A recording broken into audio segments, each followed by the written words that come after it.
Yo, yo, yo, what up? It's Briterion Bollection is back. I'm your host, Kevin. This is my friend Byron. We're here with a Black History Month edition. Even though it's late, we're a month late.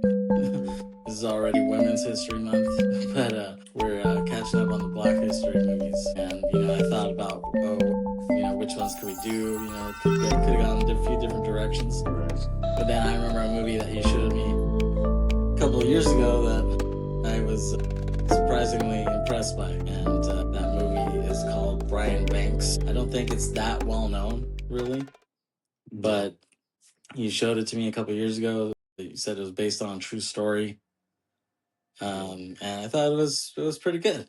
I thought it was pretty interesting, and it has what's the story about? Basically, it's a guy who was a high school football phenom, right?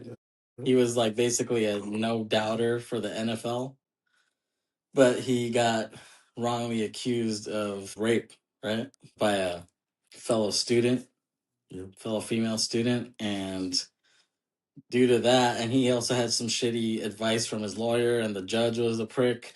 So that didn't do him any favors. And he wound up doing how many years? 11? Or 11 years in I think it was 11. prison. Like he did part juvenile hall, right? Like 2 years juvie. Right. And then after that, yeah, man. So that ruined all his NFL chances, basically. So it's kind of a sad story. So he was falsely accused. He didn't do it. We'll get into that.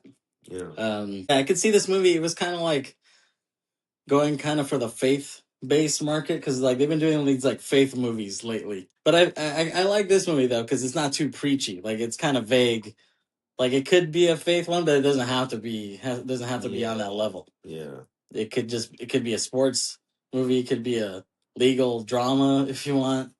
So I kind of like that, where it's kind of faith, but not fully, Yeah. But there are little hints to that, which I kind of like. I like that they're subtle. They're kind of somewhat subtle. It was a nice touch to it. Here's Mom. He wants to hang.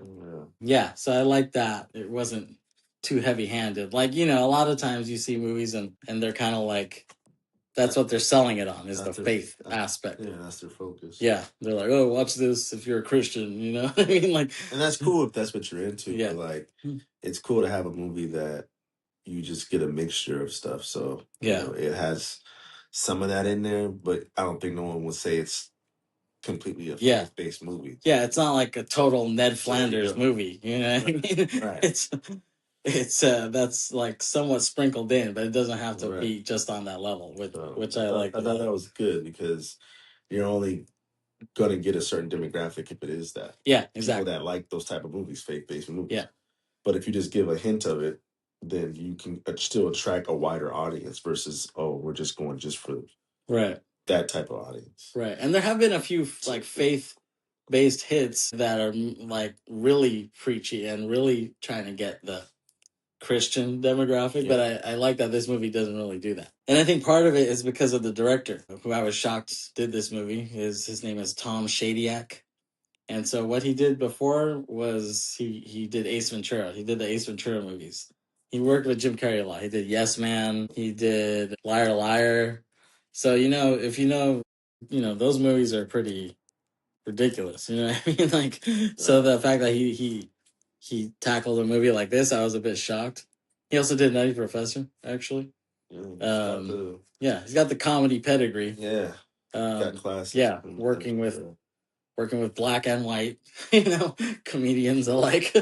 Eddie and Jim. Yeah, exactly. So, yeah, he's done a lot of stuff. Yeah, I was just shocked. But I think partly why he did this movie is because after he made all those comedies, he had some sort of near-death experience, from what I saw. I think he was mountain climbing or something, and he fell off the mountain, and he almost died. Wow. And it changed his outlook on life. So after that, he kind of got more serious. He did some documentary on spirituality. He did and then he found himself doing this movie, which is kind of more serious for him. So Yeah, I was shocked that he did. So I usually will do a Wikipedia description, but I couldn't find a very good Wikipedia description for this because it wasn't concise enough. So I'm going with the IMDb description.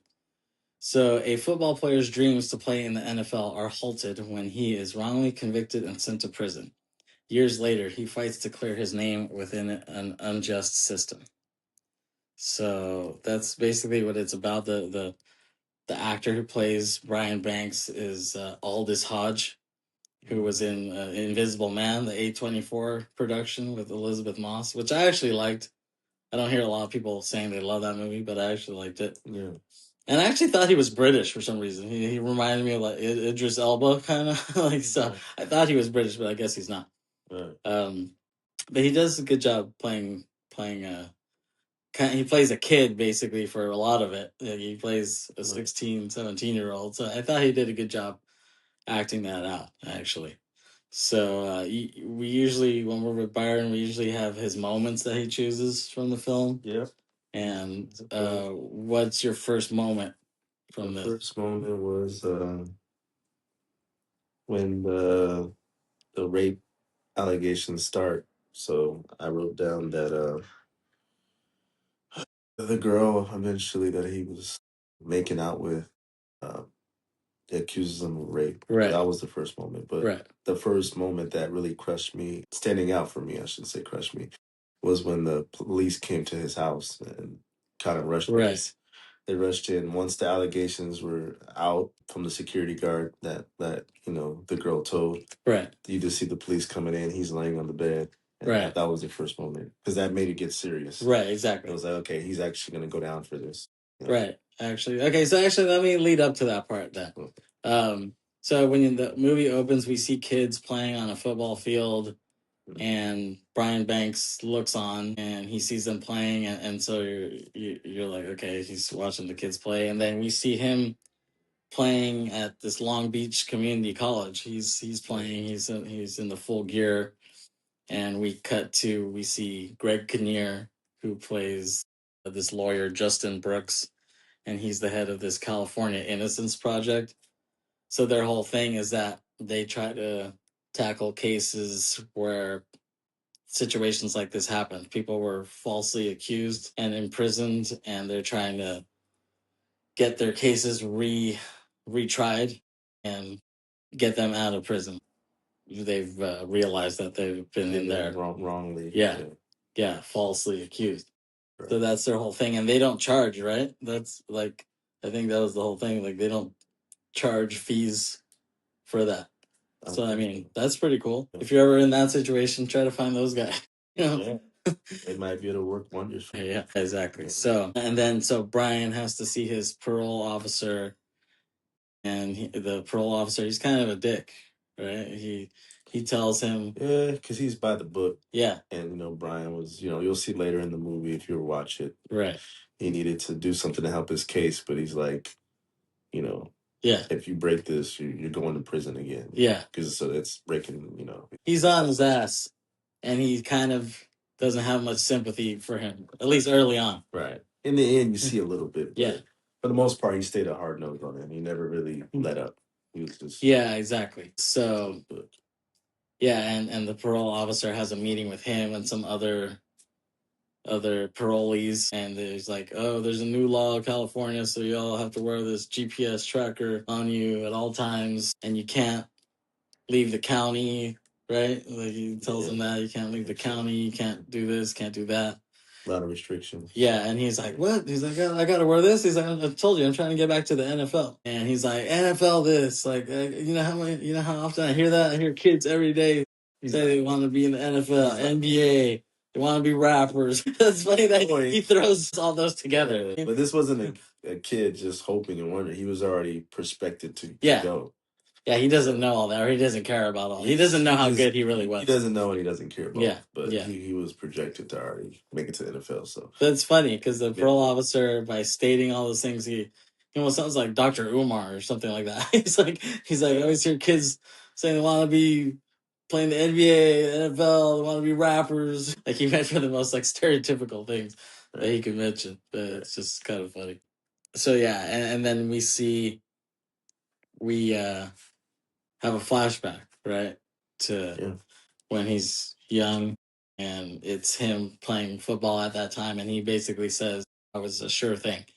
I was meant to be in the NFL. All these scouts were looking at me," and they show that Pete Carroll when he was at US scouting him, and he was like, "Yeah," he's like, you're gonna sign up with us after high school, right?" And, he's pretty much a lock to go to USC.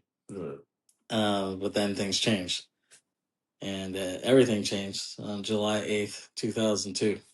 Right? That was the day. Yep. Yeah. And it's funny because that's when we graduated high school, right? 2002, yeah. It was my June 14th to be exact. Oh, wow. So that was like less than a month after we were graduating. He got in this shit. Yeah, because he's the same age as us. He was born 84? Yeah, I think he might be 85, but he's right there. Yeah, he's pretty much the same age as us. Yeah.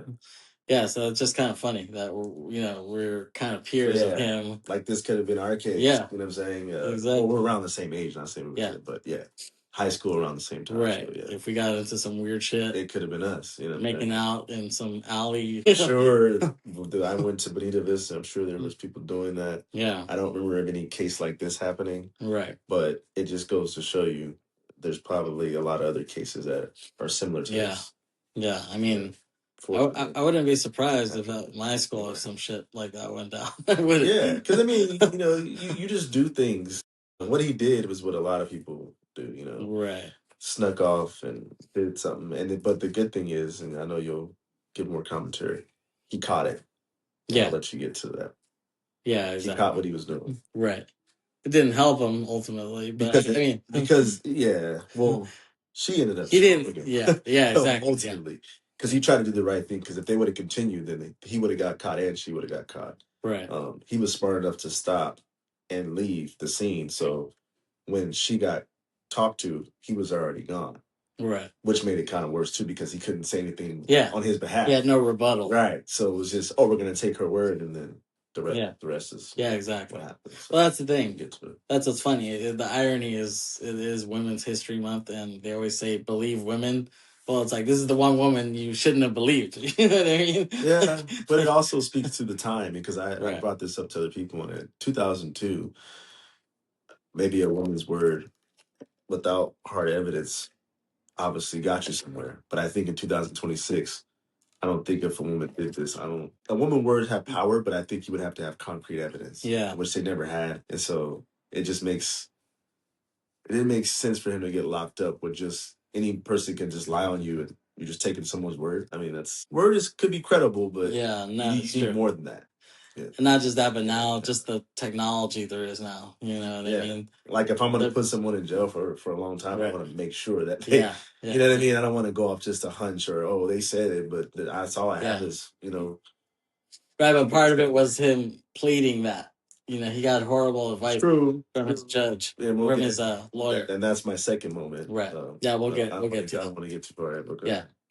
So, and it kind of cuts back and forth. So we see him young, we see him older. Yeah. That was kind of a weird because... Yeah, because is he young here or is he old? Yeah. I like more consistency, and they were kind of like, I get it. They want to show you present. They want to show you... But then it kind of can confuse the viewer, like, what's going on? Yeah, I was a little... I mean, even though I'd seen him before watching it, I was like, wait, is he old or is he young? It was too much back and forth in a portion of the film. Beginning, kind of, yeah. And then we see Greg Kinnear, Justin Brooks' character. Yeah. He's teaching his law class because that's what he does at this Innocence Project. He breaks down to his students like, okay, what happened in this case? Why were they in prison? Why were they freed? He breaks it down so that they... So you see everything, like the whole layout. Yeah, so they get it. And then he's trying to get a job, right? He's trying to get a job at a gym with his friend. I believe so. Yeah, and it's still pending. He's not fully hired, but then his friend introduces him to this chick, saying, "Oh yeah." This was another bright moment of the film because she kind of stays with them throughout the film, so you'll kind of see her quite a bit actually. And, right. Yeah. She was like a positive for him. Right, and that's what's interesting is he's like, oh, she's a good trainer. She'll help you work out, get back in NFL shape. She was supposed to help him train, but then he also started looking at her more like, hey, I like this girl. She could be my girlfriend. Yeah, exactly. And that came later, but yeah. So yeah, but then she's like, "Oh, so you want to work out then?" And he's like, "Okay." Yeah. And so yeah, she's kind of training him. She's showing. And then afterwards, they're having coffee. They start to know each other, and then he opens up about what happened to him. And that's when they start talking about it fully. Right. Yeah. Exactly. Yeah. You get the whole story after that. Because before it was like a little shots. Of like little blurts of. But you finally get the story once. He's like, I gotta tell you something. Yeah, because he's like, yo, if you want to hang out, he basically he's like, gotta come clean. Let me tell you. What happened to me. Yeah. So you know, And I kind of like how you don't hear it, but you see him saying it and her reaction, like looking at him. And I remember she gets up and just walks off, right? Well, she's basically, she makes up an excuse. She's like, oh, I have something to do. Like, but really, I don't think she did. She just maybe didn't know how to take that. Yeah, exactly. So she's like, I'm just going to leave the situation. Yeah, and he was disappointed, but not surprised. You can see it. Because, he's like, it's cool. He probably knew what was coming in the back of his head. Like, she might get up and he's like, nice meeting you. He's like, oh, like, nonchalant about it. Yeah, like, all right. He's like, I'll see you around. Like, you had to take the L. So right, like, okay, she left me. Yeah, and he had a certain accent to this. I don't know, is that a Long Beach accent or something? I don't know. he's like, yo, Miss Carroll, yo. Like, I don't know if that's him really talking, or did he just do that for the movie? I don't know. I think he was trying to go for who knows? Snoop Dogg meets Snoop Dogg. No. Maybe Vince Staples. He was. Yeah, those are two. Palm Beach persons. Right. Das Corrupt. Yeah. Well, Das is from there, not Corrupt. But right. Yeah. He was going for Dog Pound meets Sublime accent. Yeah. We caught that. And that's the thing. I thought he was British, so it was just evil. Yeah, he has that look about him. Yeah, like an Idris Elba or something. He has he's black, but he's not from here. Yeah, he's from over there. At least I would have thought that. But he's not. I think he's American. I guess he's from South Carolina or something. Virginia or something. From the South somewhere. So okay. But yeah, so she bails on him, and that's the thing. This whole thing is just a dark cloud over him. He can't get a job, can't get laid, can't get his life back. It's like his life is on pause. Right. Because I think he wants to be with them, but she's kind of like thrown off by it. Hearing that is scary. And you don't know if he's telling the truth or not. Right. And then obviously jobs are kind of leery because you're registered sex offender or whatever. Yeah, exactly. You got this stuff on your record, so they want to buy into you by being a good worker, but they don't want to hire you because of what you got. Yeah. So it's like exactly. His life is kind of like in limbo. Like he could go places, but until he gets this cleared, or if he ever does, right, that would be the only way his life can be. To me, would have been back to where it could have been. And so we see another flashback of him in juvenile hall, the juvenile hall. Yeah. And of course, God has to be in the movie.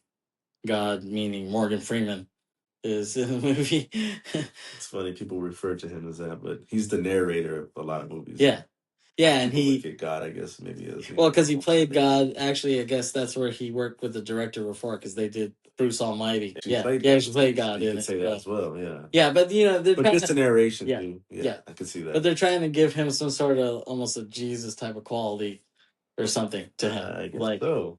Like, I think they wanted someone with gravitas, like someone with respectability.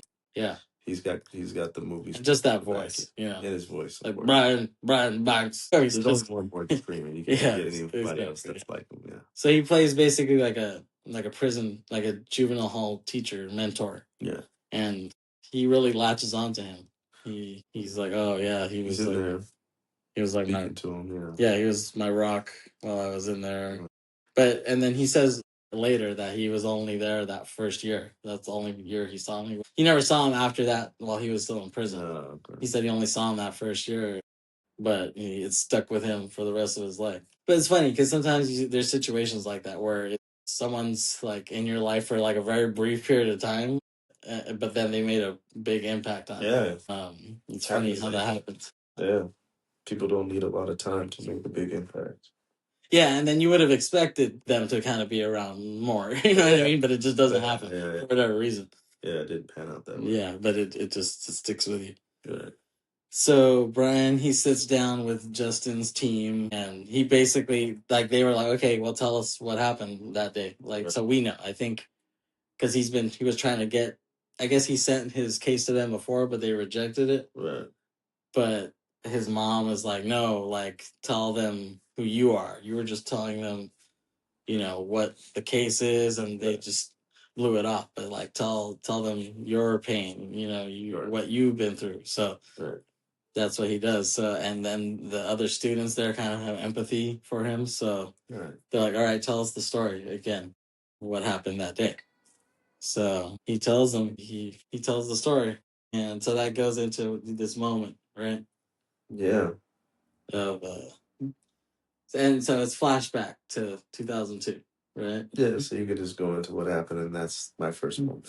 Yeah, so July 8th, 2002. Is it school or summer school? Right? I think it's summer school. Yeah, there is usually by July, school's already out, so I'm guessing summer school. Yeah, so these high school students are taking summer school at the community college, and he's hanging out in the hallway, and he sees this one chick walk by. Her name is Kanisha, and I guess he's like, maybe I can make out with her because there's an area around here where all these. That's right. If you were gonna do that, there was like a designated area where people knew where to go to do it. Designated by students, not designated by the camera. No, I can clarify that.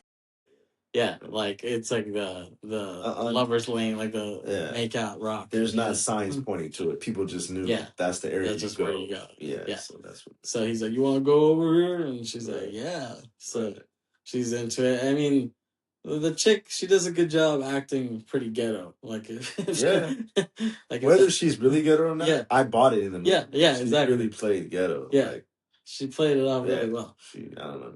She did good. Right. And so they go to that area, and but like some security lady sees them kind of walk in there from afar. Before they start doing it, or once they? Yeah, I think they show a shot of her kind of looking. So she already knew someone had went. Yeah, but she didn't stop them in the middle of it. She waited till they were done. Oh, okay. And so they go there and they start making out, but then he starts thinking about, oh shit, what if I get in trouble? Yeah, the repercussions of what can happen. Yeah, I could lose my So he tells her, like, hey, I'm going to go this way. We need to stop this, And she's like, okay. But she just kind of stays there for a minute. Yeah. And then that's when the security. Yeah, exactly. He leaves, and I guess she was disappointed that it didn't go further. Maybe that's what it was. Yeah, I didn't really think about it like that, but that was brought up because they were saying, like, why did she lie on you? Yeah. And someone said, well, maybe she was disappointed that you didn't give her, the whole thing. Yeah. Because they were also saying, oh, maybe because of the money, but I don't think she was thinking of money in that moment. No. You know what I mean? You can't. Because he's not at the NFL yet. Yeah, exactly. He's just, he has, And not just that, but the school, like, you just don't think about those things. You're not thinking that far down the road. Yeah. You're thinking in the moment. Yeah. And in the moment, you liked him to a degree. Yeah. Maybe she was disappointed that he kind of like backed out. Yeah. Because she seemed like she wasn't going to stop him. Yeah. You would agree to that, right? Yeah. You didn't see her saying it was him saying, let me stop. And guys usually don't do that. Guys have to be told not to. Yeah, exactly. It's not the other way around. Right. But he was the one that said, hey, let's not. So I think just him doing that, maybe it threw her like oh, I didn't like that he did that. Hey, you can't do the stopping, I do the stopping. Right. Let me be the one to stop this. Right, exactly. Stop it. You did so I think that might have rubbed her the wrong way. So then he walks out and goes back to class, and everything is normal. He's not told anything, right? The only person to talk to was her at the time. Yeah, and then when she walks out, the security guard comes up to her, and then they have to. And she's like, "Oh, I know what you were doing," and she's like, "What?" Like, right. She's like, trying to play it off. Yeah, she's like, "Oh, I know why kids go over there," and she's like, "Well." Did he make you go over there or something? Yeah, she was just quiet. Like Kanisha didn't. She didn't say much, but then she started like insinuating. Yeah, like did he do this? Did he do that? Yeah, and then the security guard. Started saying like was putting words in her mouth. Yeah, without her saying anything. Yeah. She was like, "Did he do it? Did he make you go?" Like, did he make you go over there? And she's like, he's like, "Did he rape you?" And she's like, She's like, "Okay, I'm going to report this as a rape." Right. I don't even think a yes came out. It's kind of just like because she was quiet. Yeah. But it was kind of like she just took it for a yes. Yeah. So it's almost like that security guard really forced the situation. The security guard really, if you really want to say who's really... Yeah, exactly. I mean, she kind of didn't stop it. Yeah. But she didn't verbally come out and say, yeah, he did that. It was more the security guard saying, hey. Yeah, exactly. That's his history. So, and then he's just asleep at home. And during the day, too. This is now we're getting to the moment where he's asleep. unexpected. You hear this loud boom, boom, boom. Yeah. It's police. They come in. Yeah. All his mom is crying. Like, they go straight to bed, and I don't think he knows. Yeah. I don't know if they're telling him. He has no idea. I think they tell him once they like book him and stuff. Then they're like, "Hey, this is what's going on." All he knows is that he's waking up and all these cops are all around him. I would feel ordinary too. Like, what did I just do? That would be very scary. You're arresting me. Practically an ice thing in the middle of a nap. Yeah, you know what I mean. Yeah, like you're trying to get a nap in. And also just cops everywhere with guns. You're not gonna get a nap in now. He's a whoa, and think about it. He is 17. Yeah, he's still a minor. Technically, he's not even an adult because he's 17 years old. So it's pretty crazy. Yeah, exactly. So I mean, think about when you were 16, 17. You wouldn't have been able to handle shit like this. No. So I think even if you're grown, it'd be tough. But better yet, exactly. 17-year-old, that's a lot to what's going on here. Yeah, you don't know. You're not smart enough to maneuver. You know what I mean? Everything you're doing is just like, okay, what do I do? Right. When you're that age. You just think of it at the moment. Yeah. You're not knowing how to think things through or the next move, so to speak. You're just going with it as it comes to you. Yeah. And so basically, they tell him what he's being accused of, and he's denying it. But when he meets with his lawyer, who fucking sucked ass. Another reason why he failed. Yeah, exactly. So he failed in a sense, but that's compounded to me. I'll let you get to it with his mother. The mother not being able to, maybe she couldn't afford a lawyer. But do your research. Talk to someone. Yeah. Hey, my son didn't do this. How should we go about it? Yeah, exactly. Appointed lawyers, which is what they got. Yeah. They don't care. Yeah. And I believe his lawyer told him to plead not. Yeah, she did. So after she told him that, he's thinking, well, I just did what you told me to do. Yeah. But the judge told him, you didn't have to. We'll get to that. Pleading this is like pleading guilty. Yeah. And then he asked him, and he still did it. Right. But he did it because he didn't know any better. Yeah, exactly. Yeah, I mean, you can't expect a 16-year-old to know. Yeah. It's moment two. I figure, yeah. You can't expect a 16-year-old to know what the fuck he's doing in a situation of that complex. And to know the law and know how to plead. First off, you've never thought about this. Now that you're in this, all you know is that you didn't do it. So if someone tells you to do something, you're probably just going to trust that person. Yeah. You're not going to... I mean, this judge has more education than... Yeah. But now that's her confession. Wasn't the best thing to do. It was like, that person may not have your best interest. And she had the stupidest logic.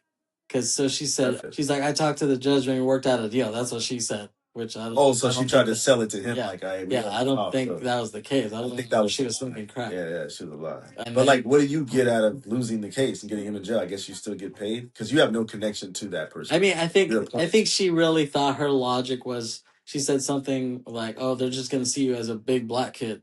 So. So you'll still get like out of this or something. So you might as well. Oh, she was saying like you might as well just plead guilty. Contest. Yeah, like plead no contest. And he's like, you're going to serve the minimum. That's what she thought. So she wasn't even trying to get it out of it. She was just thinking you won't do a lot of time. Yeah. But she already kind of considered him guilty. Yeah, exactly. And then he's like, but I'm innocent. But he's like, But then she's like, oh, but they're not going to see you as innocent. They're just going to see something. So you already sold him as, hey, you're doomed anyway. They see you as... She was very negative. She's like, they're just gonna see you as some violent football. So the best we can give for you is maybe a little bit of time, like 5 years. Yeah, and he ended up doing it. Yeah, and he's like, but I'm innocent, And she didn't care about that. She didn't care about that. He's like, you won't do parole, you won't do she supposedly said all that. She was saying that you're gonna get time, but it won't be like that bad. She's like, you'll just get house arrest or something, and that's it for like a month. And that's why when you see the verdict.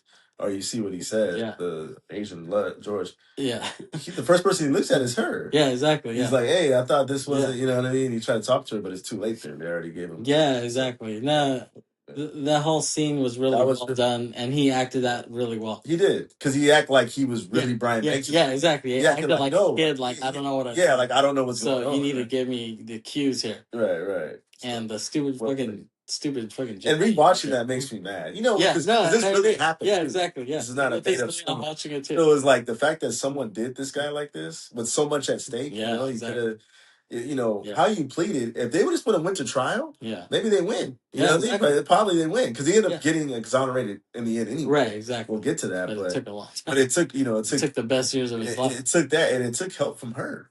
Right, exactly. We'll get to that later. Yeah, exactly. Which is but that was a tough task. She actually needed to come back into the picture for it to get. They needed a statement from her. Yeah. And it's like, why would you incriminate yourself at that point? You know what I mean? Like, she didn't need to do that. Right. You went ahead and let him be in jail just to say that it wasn't true. Right. Yeah. It's like, well, then, why are you playing with someone's life? Yeah. You knew it wasn't true the whole time, but you let him, and maybe because she got the 1.5 million, something like that. Exactly. And because they're like, she could have to lose that. He had to give that money back.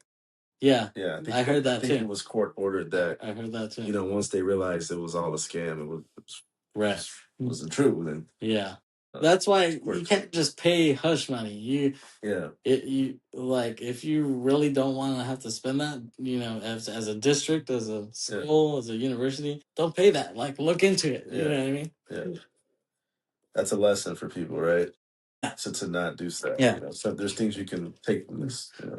Yeah. No. Anyways, so the fucking lawyer was a piece of shit, and her tactics were horrible. The lawyer kind of made it hard to watch. I really was like, man, this is the lawyer you got. You know what I mean? Yeah, exactly. And like the fact that your mom and you guys couldn't get a better situation, it's hard to watch. Yeah, exactly. Because she literally didn't care. That's what we're telling you. If you watch the story, you'll see she just didn't really care much for. She accepted him as a guilty person, so that's why she said, "Just do what I told you, plead no contest."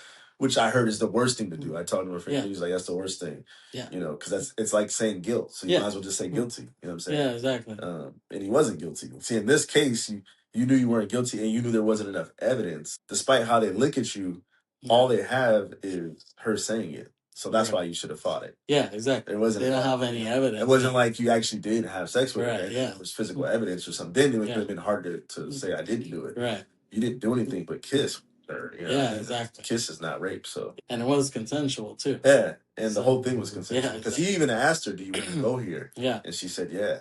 Yeah. And he didn't just grab her and say, "We're going down here." So the whole thing was on both sides. It wasn't just like Brian saying, "I'm gonna force my way into kissing you." No, you wanted to kiss me just like I wanted to. Yeah, exactly. You wanted it the same. So yeah, and but it's funny how they when they reenact that when he's younger to make him look younger, they give him like a little fro to like make him look younger. I guess they thought that would have been a better. For that time frame, like a younger Brian would look like this. I don't know what they're. No, they should have done. They should have did the Allen Iverson cornrows. That would have looked like more. Would have liked that probably. Because it would have looked more like that time period. Because people were rocking cornrows. Exactly. AI was. Even if he didn't really do that in real life, it should have. But it would have fit the time. Would have fit the time. Yeah, because it was 2002. Yeah, exactly. People were doing that. Exactly. Even freaking a young what's his name, guy from the Celtics who's on the Warriors now. Why can't I think who it is? Damn it, the Latvian guy. Even that he was on the Knicks before, but he had the cornrows like the Carmelo Anthony cornrows. Horford. No, the white guy. Oh, you're talking about Porzingis? Yeah, Porzingis. Yeah, he had that? Yeah, there's pictures of him when he was a kid, and he had like the wraparound cornrows. Because he was just that big of a fan. Oh, like he was into that. Yeah, he was a big fan of Iverson and Carmelo Anthony. Okay. But that was all the rage at that time, so they should have went that route. Yeah, that probably would have been better. Yeah, but his lawyer just really shat the bed on this. Yeah, they felt him, or she felt him. Yeah, and she, I don't understand why she didn't use the OJ logic. You know what I mean? OJ, people, I think outside of that courtroom, everyone thought he was guilty, but in that courtroom, they believed it. Which all that matters. They had his side. The outside noise doesn't matter. Yeah. What do you guys think? Yeah, here? exactly. We can prove it. Yeah, and so they should have used him. Hey, it's same situation basically. He's a football player. It does. It's just black on black. Yeah. OJ was a white on black. You know. But I mean, it had to do with a killing versus a rape. But, but little things different. But, yeah, exactly. But you would have. I mean, she should have used that logic and been like, "Hey, OJ got away with it. Why can't this kid get away with it?" And he didn't. He really was innocent. You know what I mean? Right. In this case, we don't know if OJ was innocent. Obviously, he got found not guilty, but that just could have been because Johnny Cochran was such a good lawyer that they couldn't prove any otherwise. Right. Exactly. Yeah. We don't know, but this was some of the worst miscarriage of justice in history seen since Lester Eubanks, the guy from Unsolved Mysteries. Yeah. Who he killed. Lawyers should look at this as a what not to do. Oh yeah. She didn't put up a fight, so it's not much to. Yeah. No, but he did a good job acting that out. Just like the uncertainty of a teenager in that situation. He did well. I mean, I would say for this, I'm not going to say it's Oscar worthy, But it was a good performance for sure. Yeah, exactly. Yeah. And so we see present day and Justin's team and the women on his team are talking about the whole situation. And they're like, okay, well, they're because Justin himself is trying to talk them out of it. They're like, oh, we don't have time for this case. You know, we can't take this on. We really don't. We have too many other cases to worry about. We can't add this one. Right, it's too much. But all the other team members are like, oh, I'll put in nights. I'll put in extra hours. I'll do. Yeah, they were like committed to this. They wanted to see it through. So it's like it takes that type of teamwork to get something like this off the ground. You got to give credit to those people who put in hours into someone who's not related to them. You know, they don't know him, but they still put that time in. Right? Yeah, exactly. So yeah, shout out to the California Innocence Project. He owes them a lot. I mean, he was faking the main guy that stood by his side a lot. You know, right. From that, you know. God bless Greg Kinnear. Which he's been doing a lot of faith movies, which is weird all of a sudden too. Maybe this was the Kickstarter for that. I guess so. I guess he was always a Christian and he never realized it. Could have been an underlying theme. Like, or he found he's born again somehow. Yeah, and there's a cheesy thing. Okay, so the judge, we didn't really get fully on that because he's like, okay, how do you plead?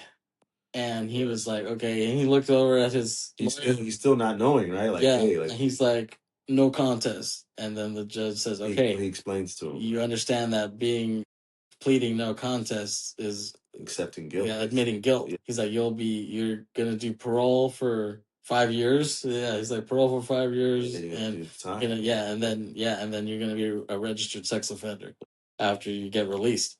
Right. And then he's looking over like, what? I don't remember all this shit. Which is crazy because he still goes through with it. Yeah. But it's like he doesn't know any better. And then instead of being like, I want that. Exactly. He just kind of looks and then he just says, so what do you plead? And he asks him again, and then he says, he puts pressure on him, and they didn't give him time to talk to anyone, his mom or anyone. Yeah, they could have gave him like, hey, before you they just said they needed it now. Like, he explained it to him. The lawyer was like, and he looks at the lawyer. The lawyer is like, he's like nodding her head. Yeah. And he's like, yes, sir. And he's like, all right. He's like, okay, no contest. And then he tells him, guilty. He's like, parole, registered sex offender. And then he's like, wait, what? He's like, but he just told him what it was going to be. So you can't really get mad at the judge. Like, you try this. And then, then he's looking at his lawyer, and his lawyer's like, whoa. And then the lawyer looks dumbfounded when you're the one that told him to do it. And then the mom is bawling. She's just because she knows her son's going to go away. Yeah. Now. Like, oh, shit. And then that lady, she was on The View before, right? Her name is Sherry Shepherd. Yeah. She did a good job in this. Yeah, she played a pretty good mom. I think so. I bought it. She had the emotion to it. Yeah, she showed a lot of emotion. So that whole thing, and the judge was kind of a dick. He wasn't very empathetic. Yeah, he wasn't either, right? He was kind of like black and white, like, hey, this is what you get. Yeah, he's like, so what do you plead? Yeah, he wasn't holding his hand at all. He could have had a little bit more sympathy. You know what I mean? It's like it's a teenage kid and he doesn't know no better. He's more like, tell me what you're doing here. Like, I don't care. He's like yes or no. Like, I don't care. Like, if you plead that, this is what you're gonna get. There is no like it's not gonna like make me feel. He's like, I'm gonna sleep fine whether you're in jail or not. I don't care if you do time. You know what I mean? I don't care about your NFL wishes. Yeah, exactly. You know, your whatever your future. Right. I don't care about that. Yeah. And so they cut back to present, and they're having a bash, like the California Innocence Project, and Greg Kinnear is playing guitar with some guy, and Brian's looking on like, the fuck's going on here? And then he's like, you're a man of many talents, I guess. Like, he tells him that. And then he's like, just doing it for the hell of it. And so they kind of bond. They go to Gaslamp, I guess, or like, it's like they go to Yard House or something, and they're playing that air hockey with each other and drinking brews. Like, they're kind of bonding. It's like, okay, kind of weird. And so, but he's saying, okay, like, we're gonna take on your case, but it's like a long shot. He's trying to tell him, like, I don't think, we need this to happen, we need that to happen, we need her to talk, like, he's like, he's trying to not give his hopes up, basically. All right. It's a tall task. Yeah. You know what I'm saying? Yeah, exactly. It can happen, but it takes a lot. Yeah, but I mean, I think it's funny because I think he looks at this like, hey, I come from football and sometimes you need to throw Hail Marys. You know what I mean? And then Hail Marys tying in with the religious aspect. You know what I mean? Like it's kind of funny. mean, he doesn't say that, but I kind of thought in that. this case, like you're willing to go all the way there for it. He has no other because it's his choice. freedom. Yeah, exactly. Yeah. So he says later on, he's like, "Oh, if this doesn't go through, you could just go back to prison." That's what Greg Kinnear tells him, and he's like, "I'm already in prison." That's what he tells him. Like he's basically in prison because he can't do anything. He can't get a job. He can't get a chick. He can't. Well, consider it. Yeah, it basically is. Like he has nothing to lose at that point. Right. So, yeah, that's why he's like, "Yeah, let's just try it. Let's just do what we can." Right. And then that chick actually comes. He goes to that gym and his friend tells him, "Oh, sorry, we can't hire you." He's like, "My bad, dude." He's like, "Oh, don't worry about it." He's like, kind of not that surprised. But then that chick shows up, the one he was talking to at the beginning, and she's like, "Oh, I'm sorry." She's like, I judged you too soon." She's like, I think you're a nice guy and stuff like that, and I believe you, because she was talking to his friend who owns the gym. Right. And he's like, "Oh, he told me the whole thing, and it's I can see that you're being honest." And she said that she had a sexual assault thing in college, so that's where they kind of bond. And yeah, they go on some dates, right? They go to the art museum, and yeah, and so it shows some progress in his relationship there. And then there's another scene where he's thinking about Morgan Freeman in prison. He tells him something, and then he's like, because he tells him, "Oh," he's like, "It's not just about these walls. Like you need to escape the prison of here, like prison of the mind." He's telling him, right. And then he tells him, he's like, "Free your mind, and your ass will follow." I always wanted to hear Morgan Freeman say that. And so, but he tells her how he had to do that solitary confinement after he punched out that Mexican dude, and he tells her how he went crazy basically in there. But that was part of the criticism you kind of had about the movie, right? You felt like it didn't show enough jail time. In my opinion, watching it the second time, they didn't focus on showing him in prison, and I felt like they should have did that. Like as soon as he was guilty, they should have shown him getting on the bus, going to the facility where the prison where he's going to be, and you didn't have to spend the entire rest of the movie and then showing him getting out. But I would have spent, at least another good chunk of the movie, maybe 15, 20 minutes of showing him, day-to-day prison life. And then at the end, you would have felt more connected to him because you're enduring all his hardships, not just him not getting a job, you're enduring prison life. Yeah. And I felt like they glanced at it, but for some reason they didn't want to go there with the prison life. And I felt like because the movie was cornered around that, that's obviously what he got. He got prison and probation, then I think they should have showed that more. Yeah, I think it was probably just a matter of time. I think they just didn't have enough time to show all that. And I do agree with you that I think it would have made it more complete. Yeah. Make it a little longer because it was like an hour and 39 minutes. Yeah. It made it a little 2 hours. I think it would have added to the film. I mean, yeah, I do agree with you that if they showed more prison, and more, if like if they showed his prison and basically if it was like American Me meets Blood In Blood Out, like the prison sequence, the audience would have felt his pain more from being in there. They'd have been like, damn, Yeah, he it's like got raped. he's enduring all of that, and he didn't even do what the fuck. Right. Versus, I guess you can visualize. Most people know what prison entails. You've seen American. You want to see, but you still want to see the visuals. Yeah. So you can, like I said, connect. Yeah. And see that, damn, Brian Banks, he had to survive all these fights in the jail cells. He had to, he almost got shanked or whatever you want to show. Neo-Nazis. Yeah. He had to go join guerrilla gang. Yeah, he had to face these gang members in jail. Show that. So that way the person could be like, after all that, he still got out and won. Yeah. Instead of just showing him in probation and then he wins. You're not kind of glossed over the main part of what you wanted to see to him get through. But I agree. They could have shown that, but having said that, I feel like they did a good job of without showing it. Yeah. And I told that to you earlier before we started this, is that was my one negative of the movie, but it was still positive because I still think it wins either way. Like if they did, the fact that they didn't do that, I'm still giving the movie a great score. Would have been better if they did that? Maybe slightly, but I wouldn't have said it would have enhanced it tremendously. Right. So if it's an A, it would have been an A+ if I would have see more prison time, but it's still an A regardless. If that makes sense. Yeah, maybe we can see the cut prison time on the Oliver Stone director's cut of Brian Banks. Yeah, but it's a point for people who are directors and people. Yeah, viewers want to see hardships so they can connect. Yeah. More, and I'm pretty sure they understand that.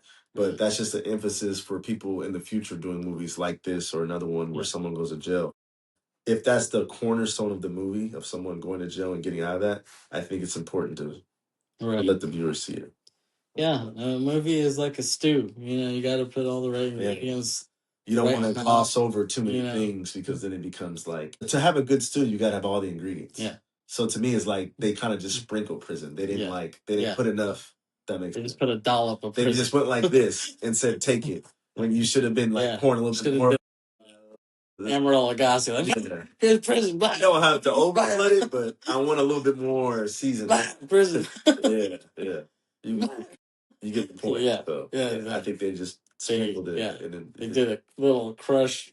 Yeah. Salt of and they said, that's all you can do. Yeah. I'm like, no, I can do it. But outside of that, it was a good movie. Like, they still did a good job including it without having that much of it. Which shows you how good it is. Yeah. Yeah. Because usually if there's something missing, it takes down the movie quite a bit, but it didn't take down this movie a lot. It just took it down a notch. Right. Yeah, exactly.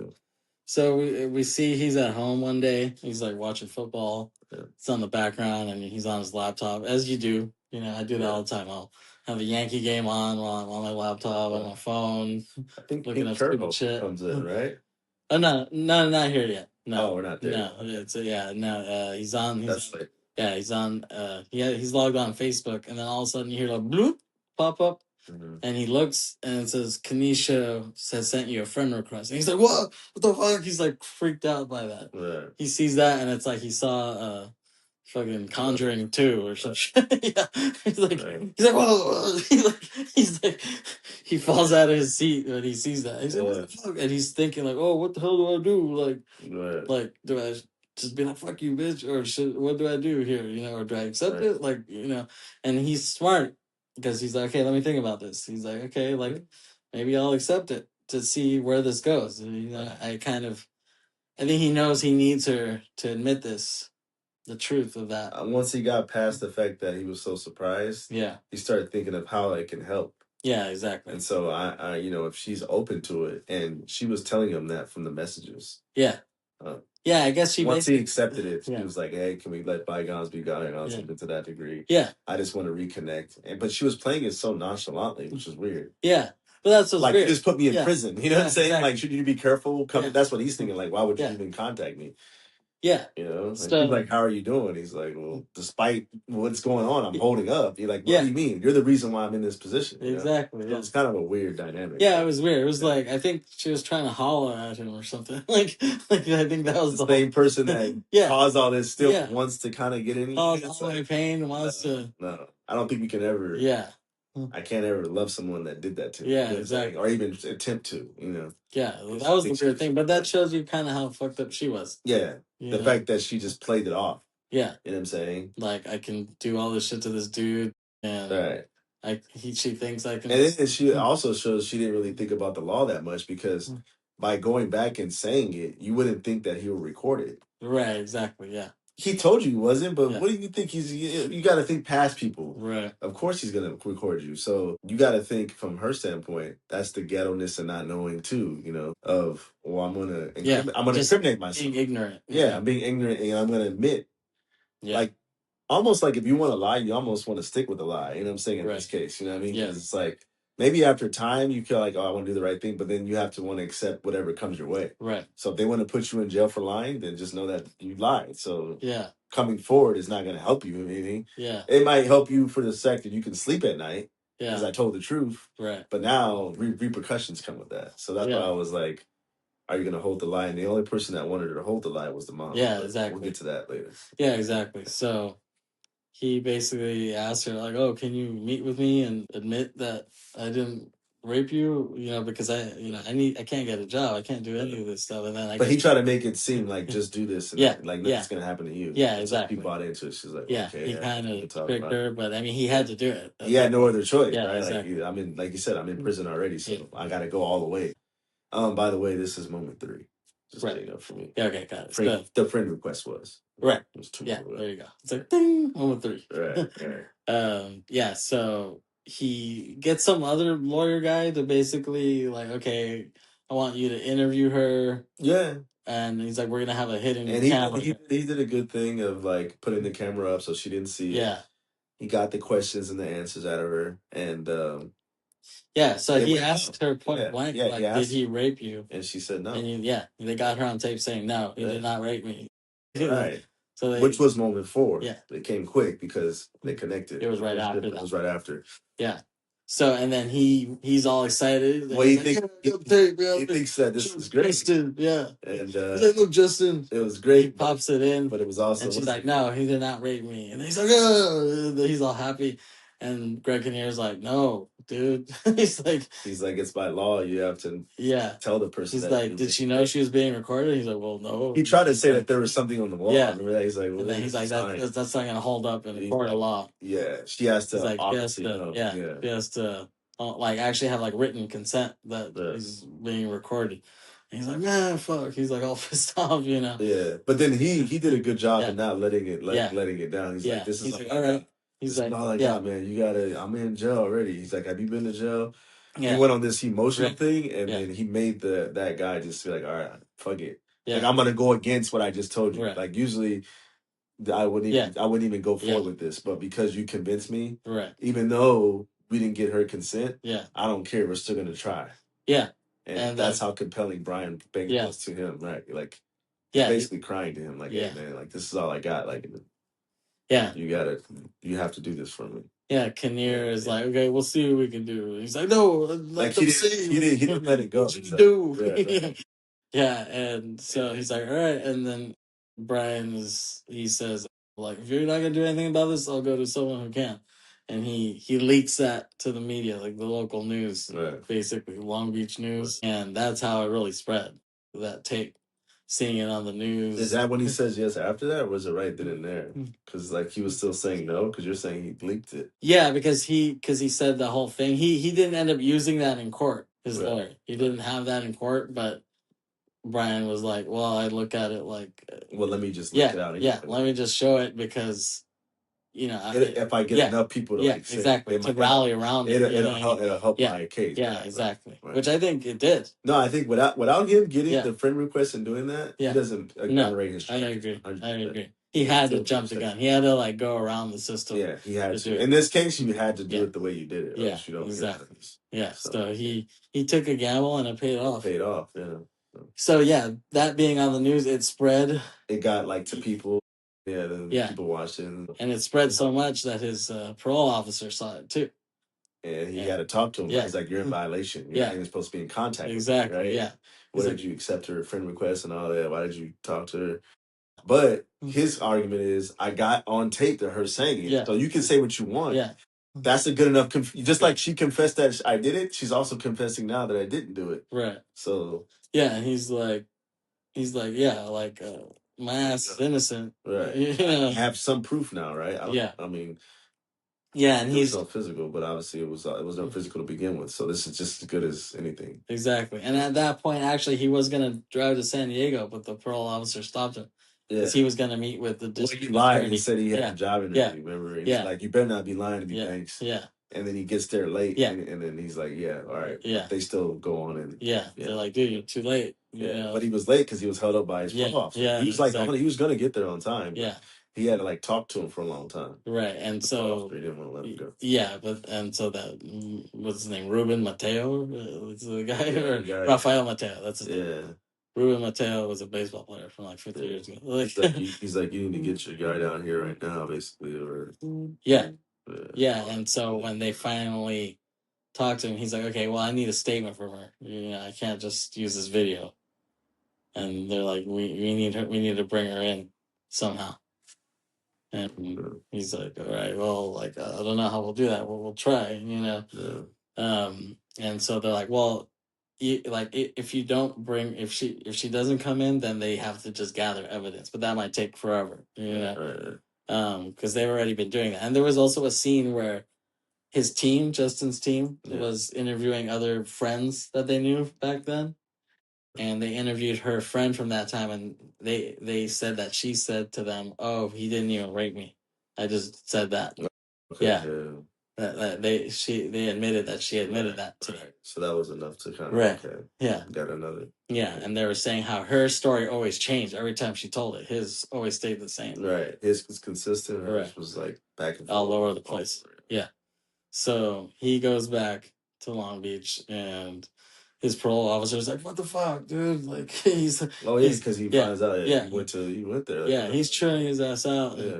He's like, dude, he's like, man, he's like, I have to report you. And he's like, no, man, I'm innocent. Like, I'm so close. I'm like, but he kind of convinces him, right? He talks him out. He's like, I'm so close. I'm right here. Like, and then and then he's like, but I still have to report you eventually. That's like I'm not gonna do it now, but I am gonna. Yeah, and he's like, wait, what? Like he's like shakes his head like he's like confused and then he's like, yeah, he's like, hey, you got 8 weeks. Like, he gave him a deadline, like to do all. He's like, I can report this by that 8 weeks. Yeah, so if you don't get your name cleared by this time, then you're done. And if he's clear, then the whole thing, he doesn't have to do anything. Right, but if not, you're going to jail. Yeah, exactly. So it's like there's a lot of pressure at this point. He's doing that. But luckily, they were able to get her to come down if they needed. So that's the one bit of empathy he had with him. Yeah, he gave him that. He gave him a time. That's the one thing he let. Gave him a time period. You know what I mean? Because he could have just turned him in right there. But he's like, I can give you 8 weeks.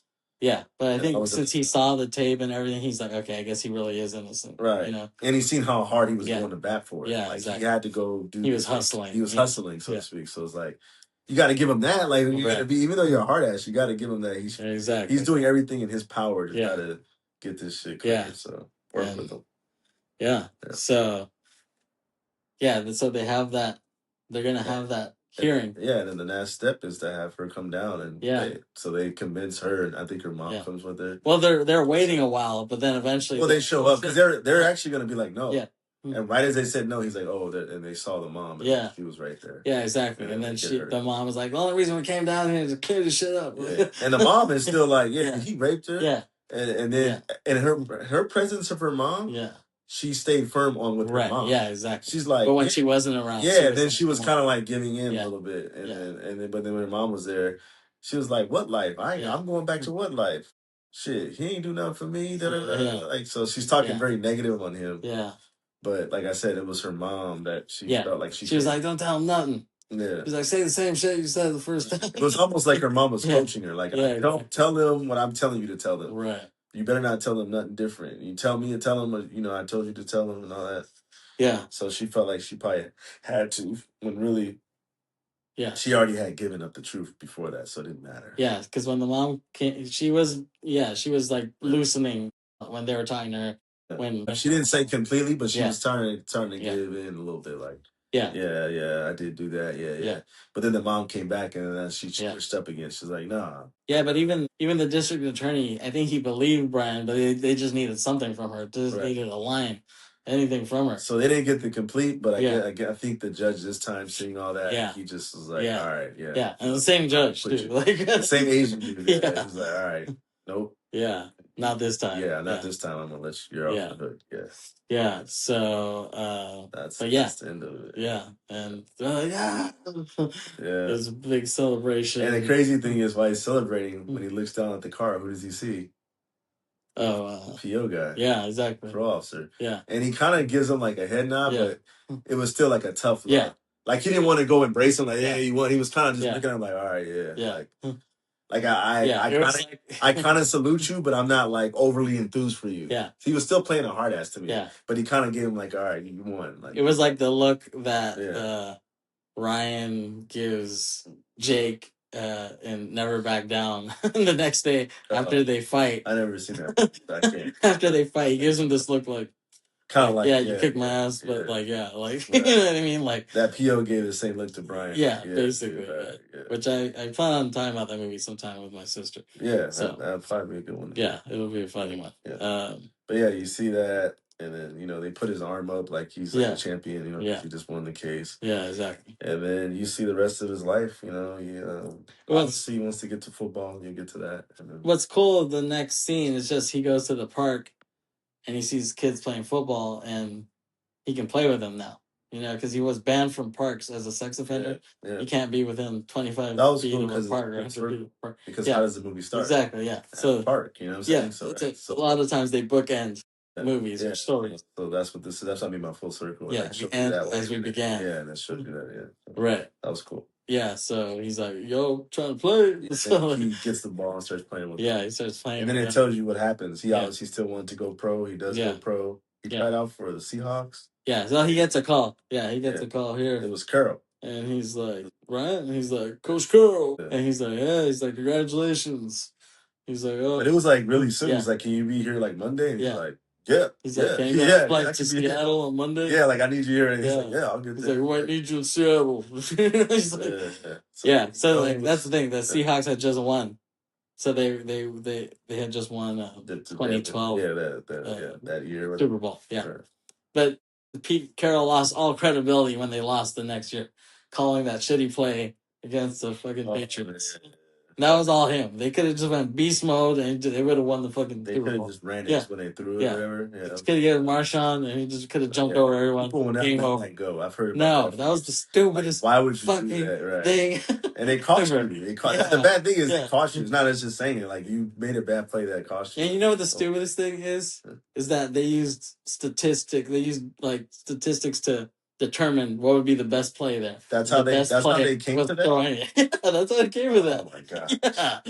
Logically, we just know you got a Marshawn Lynch in the back. Yeah, he could jump over all those guys. He could have easily just touchdown. Like, why would you get... Because throwing is gambling. Yeah. Because they can there's too much of a gamble and you're too close for that. So just... And that would never have made sense to me in that If they had Brian on the team, they would have won that. So it goes on. He gets cut there, but then he gets picked up by the Hawks. Yeah, he gets Falcons. I said Hawks. It's Atlanta Falcons. And I don't think he plays too long, but he does make it. But at least he makes it. And that's what made the movie what it was the fact he persevered. After 11 years, no football. No playing. He's almost 30 at this point. I think he's like 27 or close to 30. Like because he spent most of his 20s in prison. Yeah, something like that. And by the time he's like close to 30 or 30, he makes the team. Yep. Gets cut, makes the team. Yeah. Plays a little bit. They show live footage of him playing on the Falcons. Yeah, no, and I like this last little part. That's the end of it. Because we see him in the locker and he's kind of like kneeling. Like he kind of kneels down to tie a shoe or something. Yeah. And he looks up and this is where that faith kind of kicks in as he looks up and like through the window there's like a light shining on him. Oh, so that shows you like the faith part. Yeah. Maybe like but it's like a little preachy but like vague enough. It's not too much, but you can still get what they're saying. Yeah. And he looks up and he sees this light shining on him and then he feels you see a tap on his shoulder. And it's a long sleeve shirt and it's like bruh, and you can hear this Morgan Freeman voice. So you're like, okay, like it's Morgan Freeman. Yeah, but then he turns around and it's the coach, and he doesn't have a long sleeve shirt. He has a regular shirt. Right. But it's cool that the coach is like, oh, Brian, like you can lead the team out. Like he tells him that. They let him lead run out. When they run out. And so I like that they let him do that. Because dude, they know he suffered this whole time. So we want to give him that one thing. He might not even be on the team now. Give him that moment of like, give him that one thing. This team out, right? If anyone deserves it, you kind of deserve to do this. Yeah. And I think that's how it concludes, right? Yeah. And the music is inspirational. That he runs out and Justin and his mom are in the stands. They show them like screaming. They show them. Yeah, and it's cool that Justin he's not just doing the case and that's it. Like he actually gets involved in their lives, Oh yeah, he was at the game. Right. Yeah, it's not like okay, I did that for you and then that's it. I don't know. Yeah, like, he got that. He actually he wanted to be a part of their. And I guess he works with them now. He still works with them? Yeah, because he's like, you're one of our big cases that we got. So now Brian goes falsely, he does lectures on for people in the same kind of situation. Like don't do stupid. Yeah, so it's positive, and that's pretty much how it. Yeah. Brian Banks. Good movie. Brian Banquet. Yeah. It's an underseen gem. Yeah. I'm glad my friend had told me about it, and I was able to pass it on to you. I think you passed it on to one of your coworkers. Yeah, I told my coworkers about it. I've told some coworkers about it at work, and so we want movies like this to be seen. So, there's light sheds lights on movies like this, because so many stories like this, get swept under the rug, and I don't even remember it at the time. Yeah, I mean, it was a real thing. Yeah. It was in the news. And we were that same age. Yeah, but for some reason I don't remember it. But this movie came out in 2018, which is 8 years ago. So, and I think it's still on Hulu, so people can still check it out. It comes and goes. It's on Hulu. Yeah, it's on HBO. And you can find it maybe online somewhere. I found it on the website, so it's out there. Yeah, so definitely a good watch. Yeah, Pete Brian Banks for Black History Month. Going late this year. All right, thanks for watching.